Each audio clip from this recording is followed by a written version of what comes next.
Good afternoon and welcome to the session on the new organic regulation. In every Congress over the last 10 years, we had always a session on regulation, but it was always on the future regulation. This year, for the first year, we can speak about the current regulation, and there is not a future regulation in the plan for the moment. So it applies since it applies this new regulation since January this year, you know, for sure. Even if it applies in the EU since January, but for the third countries there will be a time or a delay of 1 year, 1 year and a half to give control body working outside the time to adapt. So even if it's probably too early to speak about it, this session is about the feedback from experts on the first 6 months of application of the new organic regulation, but also about the next steps and the next challenges. So I feel very lucky also because in the regulation session we always have the best speaker around in the EU, and it means also outside the EU. And I mean for the EU regulation, of course, without any offense. And so first of all we have Elena Panichi. I mean, many people are always saying Panichi. I always hear that, but please keep in mind that it's Elena Panichi and it's not Elena Panichi. And she's the head of the organics unit in the EU Commission and working on this file since 2015, Elena, yeah, if I remember well. And then we have Sarah Compson on my left. Don't know where to start because she has so many roles in the organic sector. She's Associate Director in Soil Association, United Kingdom. She's chair of the interest group on processors and traders in IFOAM Organics Europe. And she's also board member of IFOAM Organics International. And I don't know if it's all or there is something else, but I think it's enough. It's enough. And if for Sarah, I don't know where to start. For Michel, I don't know when to start, because Michel is in the sector since the 80s. I mean, everyone in France knows him. He was in FNAB, he was in the French Organic Advisor Organization. He is one of the founders of Ecocert, one of the biggest control bodies in the world. And today he is vice president of Ecocert and is also board member of IFOAM Organics Europe. So that was the long introduction of the speakers. That it means that they are all very good and very knowledgeable. And we start with the first round of presentation. So with Elena Panichi from the European Commission. And Elena will give us an update on the priorities and next steps. So please, Elena. The session is, of course, about an assessment of what has been the application of the new organic legislation in the first 6 months. Of course, you are the best placed to give me an assessment and feedback. What I'm going to do is to tell you what's next. I mean, the organic regulation, you already know. It was a long process. It lasted many years, 4 years to get to the Basic Act, started with the Commission proposal in 2014, ended in 2018 with the publication. I just put the timer, otherwise I tend to overspeak. And then we started immediately after with 3 years of frantically work against the clock to produce the secondary legislation. Secondary legislation that was pretty complex, I have to say. 25 legal acts in the form of Delegated Act supplementing, Delegated Act amending, and the implementing acts. This was, of course, a choice that was carried out during the negotiations. So the co-legislators considered opportune to have this possibility to intervene in the delegated acts and the implementing acts. And that's why we have now more than 25 legal acts for the moment, and some more in the pipeline. But which are not necessary for the good functioning of the regulation as from day one. So we postpone it to now, and you will see they cover specific topics. I would like to make a bit of a promotion of our job there in Brussels, because we have compiled a summary of the... Well, of course, you already have the consolidated version of the regulation online. It has... so it's really clear there that all the Delegated Act amending were integrated into the Basic Act. But also we have prepared a summary of the secondary legislation for all the sector, which is available on our webpage. And I really advise you to go and check there, because it's extremely easy to read and gives you another perspective over the regulation. So it's not like 25 acts put in bulk there, but really with an explanation of every act, so you can really easily take the act you need for your business. So now, what's next? As you know, we are working on pet food. Pet food is a particular issue that was covered by national rules until last year. After that, there were some, let's say, issues in the current act, and we decided that to reintroduce pet food in the legislation to cover also this very, let's say, very dynamic market for animals. We needed a lex specialis on labeling to cover also the issues related to pet food. We will be working on that in the next months, and we hope that we can get to a conclusion, because being a lex specialis, it will have to go back to, let's say, the more complex part, so with the trialogues, etc. But this, we count, is going to be ready by the end of the year, and in any case, it will be retroactive. So it will cover the whole year. Then we will have a delegated act on the production of sea salt and other salts. This is the product that is covered by Annex 1. There is a lot of discussion on that issue, because it's sea salt, rock salt, what kind of salt, etc. So what we did is that we called a group of experts to, let's say, to give us an overview of all the production techniques of salt. And based on that, we worked to prepare this delegated act, which is still in discussion with the member states. Then we have a delegated act for the detailed rules on insects for feed and food. I think this is a very important topic that we will have to cover in the next months. Also, in the light of what happened recently due to the Ukraine situation, the lack of protein feed in Europe. And I think that insects can really represent a valuable alternative as a protein feed source for animals. Then we will work on the amending and implementing act, amending the list of authorized products and substances. You know, also this is a very important annex that we have in our regulation.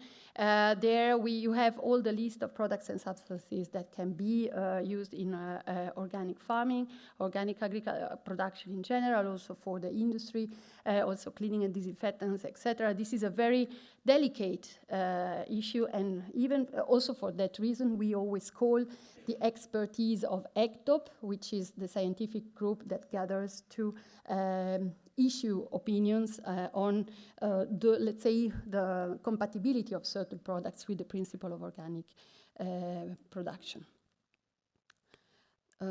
Wait a sec, let's see. Yes, exactly. So this is IGOP. I see that the chairman is here around. So, and IGOP is an independent group of scientists that gather when it's called to express an opinion on a certain product. Here you have the calendar. We are currently working on plant protection products, fertilizers, feed, including the elements for the pet food. And in the next future, we will have discussions on cleaning and disinfectant and factory farming, etc. Then about the implementation.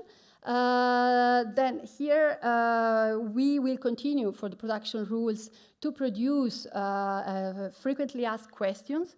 These are let's say, documents that we compile every now and then. Let's say whenever we have a number of a consistent number of issues that have been clarified to member states, to operators, to the sector, etc.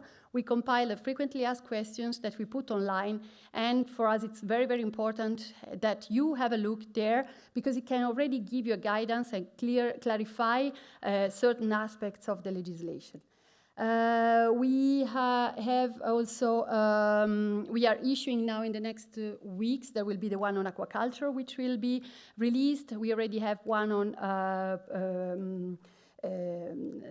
plant or production rules in general, so specifically for plant products. And yeah, so really please make the best use out of that, because it can really fasten your job instead of asking us things that we are a bit slow sometimes to reply. Then we also issue notices. In this case, we are also, so we are requested an opinion, we issue an opinion, and then it's published on in certain cases it's published on the official journal. Yeah, as you said, for the clarification, frequently asked questions, we are pending publication of aquaculture, plant reproductive material, livestock and beekeeping. And then we will work together with the member states for the collection of harmonized data from the member states on the database that are requested in the regulation to fulfill the requirements in order to collect information on lack of the organic or availability of organic reproductive material. Then there is a part on control. We will finalize the electronic certificate for operators and electronic signature. The electronic certificate of operators will be really a step forward to ensure the traceability of the organic products. We met the needs of the control bodies. We had long discussions with EOCC to make let's say, the easiest way how to transfer information on this database. And we trust that this is going to be really a very useful element for the sector to guarantee traceability and transparency. Then we are producing now a template for residues, because this is a requirement of the organic legislation, because as you remember, the current legislation harmonizes the approach towards the detection of residues, well, or the treatment of products which are contaminated. But harmonizes, we didn't get, let's say, to what was, it's harmonization of the process, not of the end. So the compromise is that we have to prepare a report for the Parliament of the Council in the next years. And for this reason, we will need to collect data from the member states on the way that residues are, the information on residues are detected. And then, of course, we will have to start to prepare this report to the Parliament and the Council. Getting to a conclusion. Concerning the international, we will, the international side, so first of all, the most important thing is that we will have to assess the compliance, as it was said before. 3 years after the entry into application of the organic legislation, the operators in third countries will have to produce according to the EU rules. So we have 3 years of transitional period, and now the control bodies will have to apply for the recognition in compliance. The system is open. So I stop. Stop. Okay.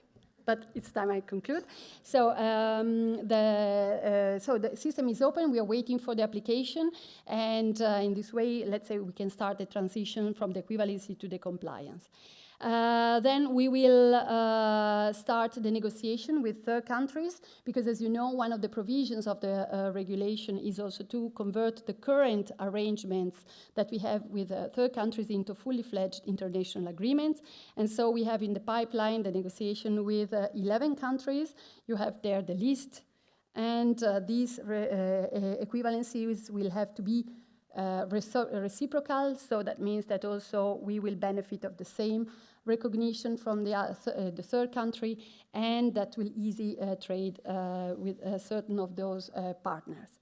And again, following the new legislation, we will have to redo an assessment of standards with certain countries with whom we have already an agreement in place, but of course it's based on the equivalency of 834, so the previous legislation. And last but not least, the e-seal. We have to finalize the enrollment of the control bodies. We know that it's, let's say, we are really on the running out of time, but we are considering to take certain measures, and so as that everybody has time to enroll. And of course, there is always some work to do in the fine-tuning of the Delegated and Implementing Act that keeps us very entertained. Then we will continue with our collaboration with the member states through the COP and GREG, so the committees and the expert group. We will continue the civil dialogue groups, of course, with the stakeholders, meeting directly with the stakeholders, produce statistics, review and update the website. We will promote the participation to the BTSF and so forth and so on. This part that is missing? You censored the last part. Just to say that there is, of course, we will also continue working on the Organic Action Plan, which is the instrument that the Commission put to develop, to accompany the sector to develop and get to the 25%. It's a very intense job. It's very successful, I have to say, and really very interesting to follow all the actions. Many of you already know. 3 axes, 23 actions, and many, let's say, other sub-actions or side actions that are really becoming a bit of a flagship of the action plan itself. Like, for instance, the organic awards, which the submission of the candidature ended last week, and we got more than 200 candidatures for the 7 categories of awards. And now the selection procedure will start, and the awards will be given on the 23rd of September, which is the European Organic Day, which I encourage you also to celebrate and to activate your capitals also to organize events and really to stimulate the communication on organics. So that is all from my side. As you see, there is a lot of work to do, but we are always happy to receive information, papers, and really to confront ourselves with the sector. So whenever you need, we are always there to discuss with you. Thank you.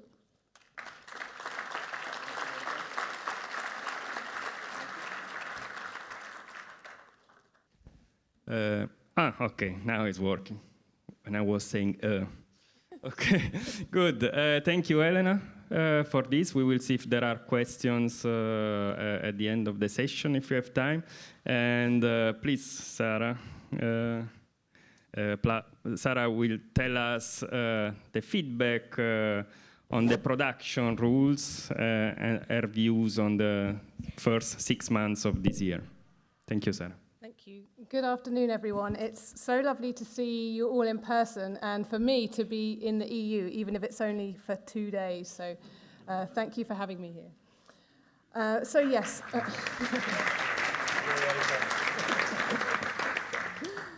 So yes, I would like to give a broad overview of the first 6 months of the EU organic regulation with a few practical examples and then some general observations about the context that the first 6 months sits within, and also some reasons to be hopeful too.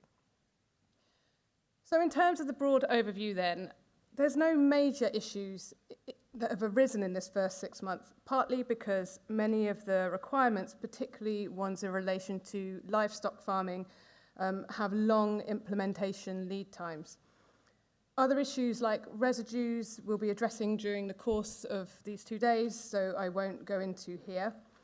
And there are also some issues that it's really a bit too early to know the full impact yet. For example, the introduction of group certification into the EU, and also the effect of those requirements on countries outside the EU, mostly because a lot of the products entering the Union at the moment are still under the still based on standards from the previous regulation.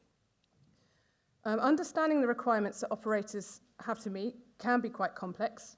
We've gone from 3 main documents that form the regulation to 40, and that makes it hard to understand the full spectrum of what's required. But fortunately, IFOAM Organics Europe have developed a reading guide to help members with this, but it still can make it quite complex to understand. But as I said, there have been no major challenges in the first 6 months, but there are still some important issues that do need our attention. I won't list all of them, but I'm going to give you 3 examples so you can get a flavour of the topics and the themes that have arisen. The first one is from production, and it relates to rabbits, which I know will be of particular interest to a French audience. So the new regulation covers rabbit production for the first time. But the detailed rules for rabbits have mirrored the requirements for ruminant herbivores that are elsewhere in the regulation. And whilst rabbits are herbivores, they're not ruminants. And there's good evidence that the high forage levels that are in the requirements will have a bad effect on the health of the rabbits. And similarly, the requirements around housing have mirrored conventional cage-farmed rabbits, where it is important that the rabbits can stand with ears erect indoors. But in organic systems, of course, the rabbits spend their time out on the pasture. And the indoor space instead needs to mimic a burrow where the rabbits can hide and rest. So having lots of space indoors is actually a disadvantage for rabbits from a health and welfare perspective, because it makes them harder to regulate their temperature, amongst other things. So that's enough about rabbits. A second challenge relates to resolving an issue to do with food processing. So for the first time, the regulation seeks to restrict the products that can be used for cleaning and disinfection in organic processing facilities.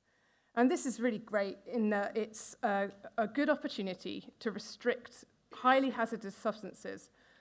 But of course, that must always be balanced against the need to ensure food safety, and it needs to be practical for operators to be able to implement.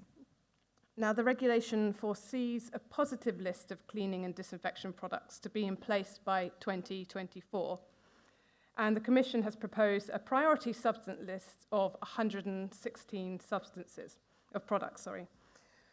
A special task force made up of IFOAM Organics Europe members has been set up to look at this topic in detail, and as part of that work, they surveyed operators to understand the impact that this proposal would have. And they found that if the list was implemented as it is, 80% of food processing operators would have no products that met the requirements, which is obviously a problem.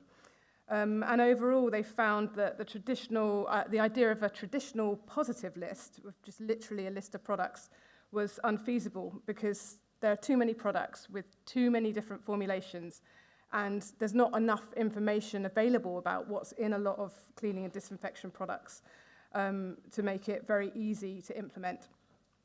So in response, the task force are developing a proposal that still really respects this intention, this good intention of the Commission and of this regulation, but is a bit simpler to apply. And it will both acknowledge the need to eliminate the most hazardous substances and take also into account some of the practicalities for processing businesses in terms of that accessibility of information and the need to balance food safety. And by involving and consulting the sector, this task force hopes to be able to provide the Commission with some really valuable insight to realise the vision around this requirement.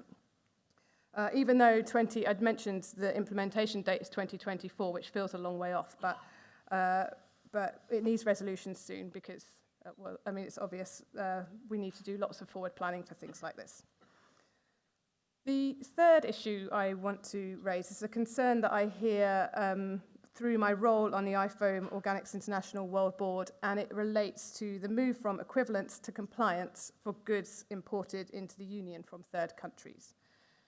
Whilst the ambition of the Commission to create a level playing field is a really good one, the practical reality of that would effectively make the EU regulation the global standard for organic worldwide, but developed without the inclusion and consultation of the people directly affected by it. And again, that's an unintended consequence, and it's something that we need to work on together to resolve. The global organic movement, as it happens, has a really good and long history of producing tools for equitable solutions based on equivalent rules. So there's loads of experience that we can draw from and that we can bring to the table here. At the very least, it would be great if we could have multilateral agreements between the major regulations worldwide so that farmers supplying markets in the EU and the US and Japan don't need 3 different sets of certification in order to sell their products. So that's 3 examples to give you just a little flavour of some of the outstanding issues that we need to tackle and that I know the Commission are working on. But even though there are some issues with the regulation, I also don't want to be too down on it. It is a step forward for organic, and it reaffirms the Commission's commitment to producing legislation that promotes the development of the organic sector. And we do really appreciate the work that the Commission has done to mainstream organic in Europe and involve the sector in that process like never before. And we all know that this regulation has been a long time in the making.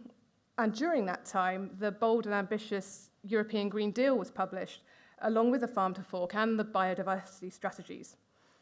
And as I've said, the regulation represents a strong commitment to organic, but it could be bolder, especially now that the context has changed and organic food and farming now has mainstream recognition for the significant and important role it can play in mitigating climate change, biodiversity, and the health crises that we face. Now, we're really fortunate that we've got strong guiding principles for organic: health, ecology, fairness, and care. And the principles of organic are better referenced in this regulation than they ever have been before. But some of those principles don't actually make it through to the detail. And instead, the detail rules are focusing the sector's time and energy on details that I argue don't really get us any closer to achieving our overall ambitions with organic. And it can be quite off-putting for newcomers into the sector. And that makes them turn to alternative green claims that don't have the depth and integrity that organic has. There's a risk of paralysis by over-regulation in some areas and under-regulation in others.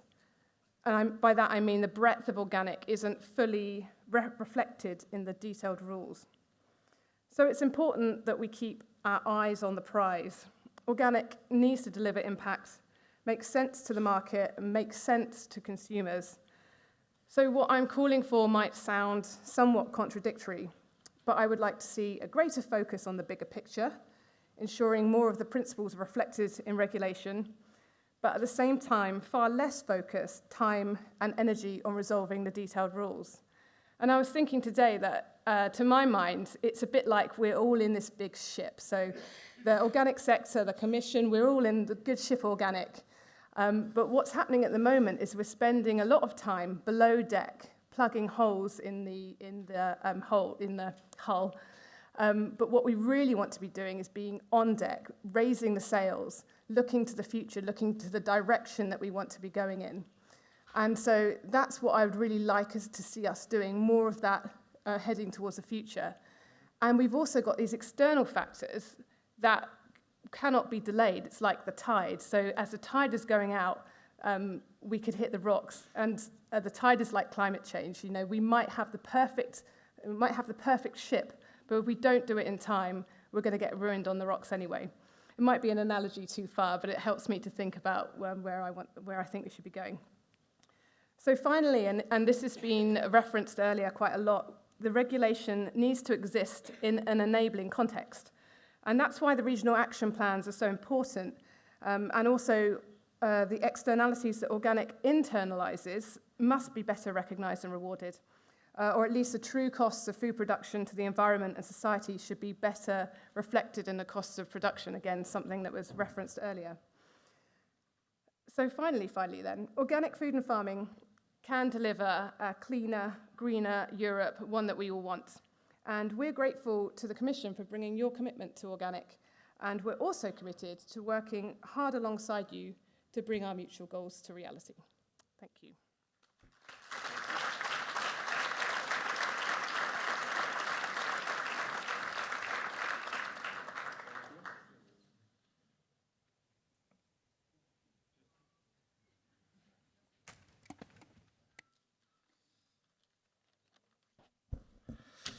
Yes, good afternoon. It's used by IFOAM Congress to speak in English, but still I am in my own country. Allow me to continue probably in French. It will be my derogation today, even if I know that the Commission has less derogation in the new regulations. I allow me today to have one derogation. So, bonjour et bon après-midi à tous. Je vais essayer d'aborder en fait deux points, la partie internationale de la réglementation et pays tiers et la partie contrôle.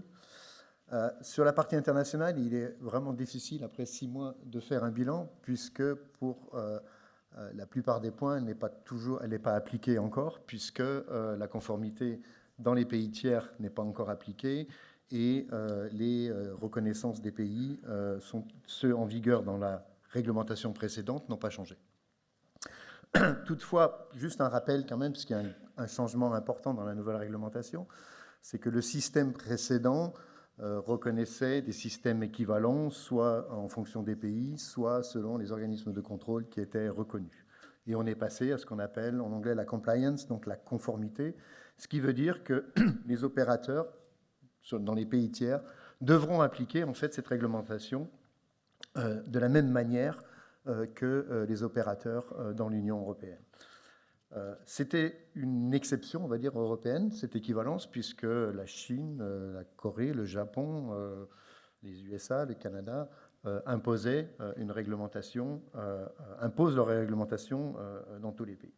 Donc c'est un point important, c'est de pouvoir quand même continuer à donner l'accès aux opérateurs dans les pays tiers au marché européen, tout en s'assurant que les règles à la fois de production et de contrôle soient aussi respectées dans ces pays. Donc on va avoir une application à l'identique. Mais on voit très bien que la notion de pays tiers est une notion très large. Ce n'est pas la même chose de parler de pays voisins, on va dire, avec des structures agricoles et sociales qui sont, j'allais dire, quasi identiques de ce qu'on a en Europe, ou de se retrouver dans des pays, je pense à l'Afrique ou à l'Amérique latine, avec des systèmes de production ou des conditions de production qui sont complètement différentes. Donc pour éviter, donc des possibilités vont exister notamment sur des substances traditionnelles qui peuvent être utilisées dans ces pays depuis un nombre important d'années. Il existe justement dans le cadre de la réglementation, la réglementation a pris compte de ça pour pouvoir justement continuer et pouvoir avoir accès à ce marché en ayant des pratiques qui soient conformes à cette réglementation. Donc ça, c'est un point important. Donc là, pour le moment, on ne peut pas faire de bilan par rapport à ça, mais on sait déjà que certaines substances, notamment n'existant pas dans la réglementation européenne, seront nécessaires, notamment sur certaines productions, notamment tropicales, pour pouvoir être utilisées de façon à continuer à avoir accès au marché européen. D'autres sujets que je vais aborder très rapidement, parce que je pense que ce serait intéressant d'avoir justement un échange questions-réponses avec le public. Il y a 3-4 points que je souhaitais aborder sur les aspects contrôle. Il y a, Elena d'ailleurs l'a mentionné, sur le certificat dans le système Traces.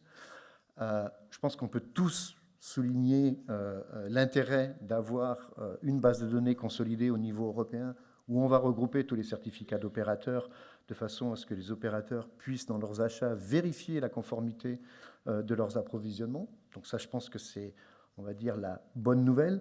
Ce qui nous semble important du côté des organismes de certification, c'est qu'on ait un système le plus, j'allais dire, facile de transfert de données des organismes de certification dans cette base de données. On a eu plusieurs discussions, Elena l'a mentionné, donc on a eu un dialogue constructif pour justement faciliter, parce que ça va être le point clé. Je pense qu'on a l'expérience en France, puisqu'on a déjà ce système où on a cette consolidation des données au niveau national et par des systèmes de transfert, ça marche très bien. Donc on espère parce qu'on s'est rendu compte que si on devait rentrer les données dans cette base de données, j'allais dire manuellement, pour certains OC, c'est l'équivalent de 20 plein temps sur l'année. Donc ça n'a aucun sens et ce serait une bureaucratie inutile et je pense que personne ne le veut. Donc ce qui nous semble important, c'est qu'on ait justement ce système et ce dialogue et qu'on puisse arriver à un système le plus efficient possible. Un deuxième point que je voulais aborder, c'est la certification de groupe. Alors, rapidement, parce que je ne sais pas si on comprend tous la même chose, la certification de groupe, en fait, qui existait au niveau des pays tiers, n'existait pas au sein de l'Union européenne. C'était une certification individuelle jusqu'à cette réglementation. La possibilité, c'est de pouvoir avoir une certification de groupe pour donner accès, justement, à des petits producteurs à ce marché de l'agriculture biologique et n'ayant pas les moyens ou les ressources suffisantes pour à la fois respecter, j'allais dire, les règles ou d'avoir les éléments administratifs et tous les éléments constitutifs pour prouver leur conformité et aussi pour avoir les moyens de se payer une certification. Donc c'est de donner accès justement à ce groupe d'opérateurs qu'on peut trouver d'ailleurs dans différents pays de l'Union européenne qui aujourd'hui n'ont pas accès pour des raisons, j'allais dire, économiques, c'est de leur donner cet accès. Bien évidemment, c'est surtout beaucoup plus pour des opérateurs pays tiers sur des grandes chaînes de commodités du type café, cacao, sésame et autres, pour pouvoir certifier le groupe lui-même. Et c'est vrai que cette réglementation a au moins l'avantage d'avoir clarifié beaucoup d'aspects sur la constitution des groupes, sur la manière surtout de faire le contrôle interne, même s'il y a des points qui semblent compliqués aujourd'hui dans la mise en application, etc. Mais ce travail est fait actuellement. Et je pense qu'on va avoir besoin encore de discussions, de fine-tuning ou d'interprétation de certains aspects ou de s'assurer.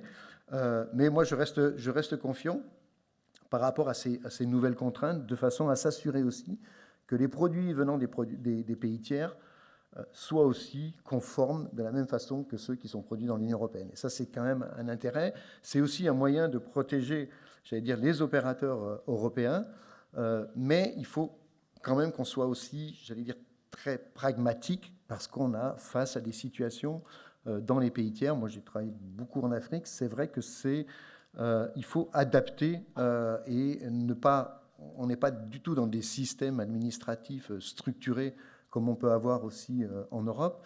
Et il faut trouver justement les moyens adaptés pour atteindre les objectifs que fixe la réglementation. Et je pense que souvent, le problème qu'on a avec les réglementations, c'est que parfois on rentre dans le détail pour décrire des moyens, alors que c'est des objectifs qui nous sont importants, d'avoir des cadres clairs, parce qu'il y a parfois plusieurs chemins pour arriver au même endroit. Et c'est important d'avoir cette flexibilité. Mais là, le dialogue, pour le moment, qu'on a avec la Commission, en tout cas, laisse présager qu'on va trouver justement ces différents chemins pour pouvoir et de trouver des solutions pratiques. Un autre point que je voulais aborder, c'est aussi dans cette réglementation, comme dans la réglementation précédente, il y a la nécessité de faire un contrôle une fois par an physique chez chaque opérateur, et il y a un système dérogatoire sur les producteurs ou transformateurs ou autres opérateurs qui seraient à faible risque, où on aurait une vérification. Alors c'est un langage un peu technique, on parle de la vérification de la conformité qui pourrait se faire sans visite physique.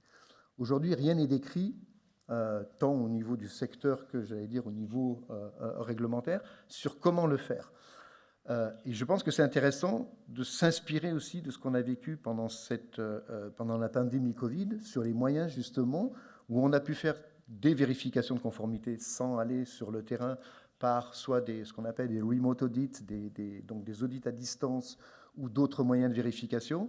Et je pense que c'est intéressant qu'on se pose des questions, qu'on réfléchisse sur les années qui viennent, les 2 années qui viennent, et de faire un petit peu un bilan sur les différentes pratiques qui auront pu être mises en place sur cette vérification de la conformité. On va vers 25%, on espère, voire plus, en 2030 dans l'Union européenne de surface agricole en bio.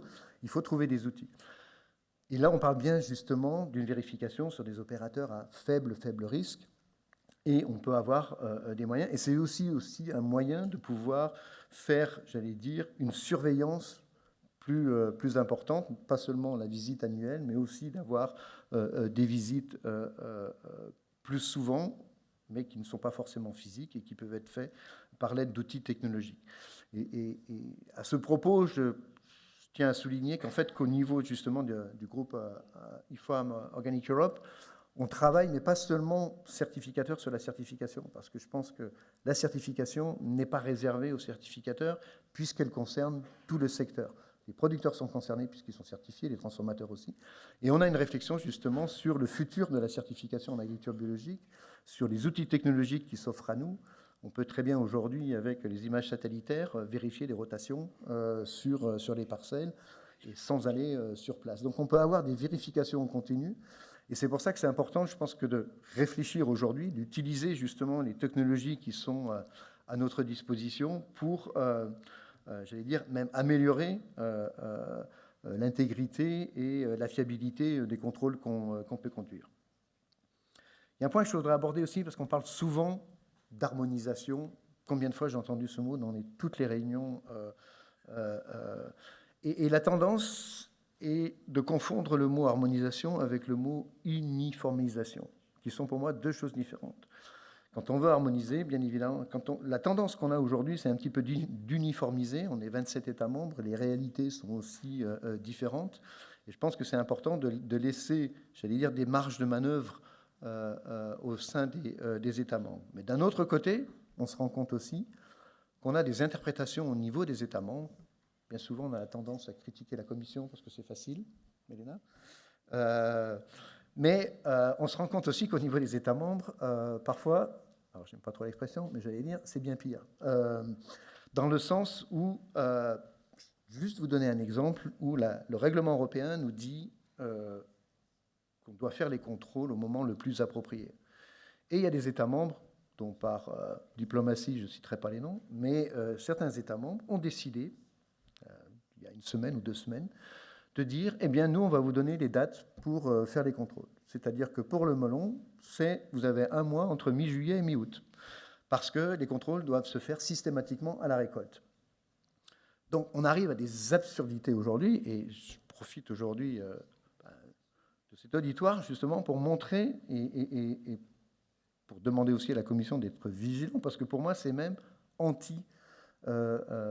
contre l'esprit de la réglementation européenne où j'ai l'habitude de dire, trop souvent, on va trop dans le détail, mais pour le coup, elle ne va pas dans le détail, elle donne des cadres assez précis.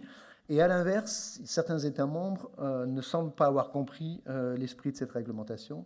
Le moment le plus approprié, si je prends le melon, c'est au moment où peut-être les risques de traitement sont les plus élevés, et non pas au moment où on va le récolter dans les champs. Donc, on a ce genre de choses aujourd'hui. Je pense que c'est important qu'on soit vigilant par rapport à ces aspects. Donc, je reste assez optimiste. On va voir l'évolution qu'on va avoir, en tout cas en termes de contrôle, et l'impact que va avoir cette nouvelle réglementation, à la fois dans les pays tiers et à la fois sur le contrôle. Et je conclurai en disant, je crois que c'est Emanuele qui a dit au début, on ne parle plus de la future réglementation, mais de la réglementation actuelle. Et j'allais dire, on va regarder le futur de la réglementation actuelle. Voilà, merci.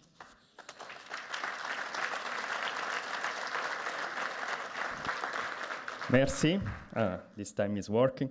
Unfortunately, we are already beyond time. 45 minutes is not enough for regulation. If we start with questions, we will need another hour.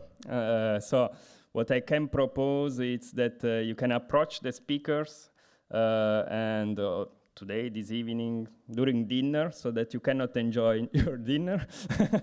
No, dinner excluded. But from this moment until the end of the day, you can ask questions if you want. And so thank you very much to the speakers for this view. There is a present for you as well that is coming. And yes, we have to leave space for the next session.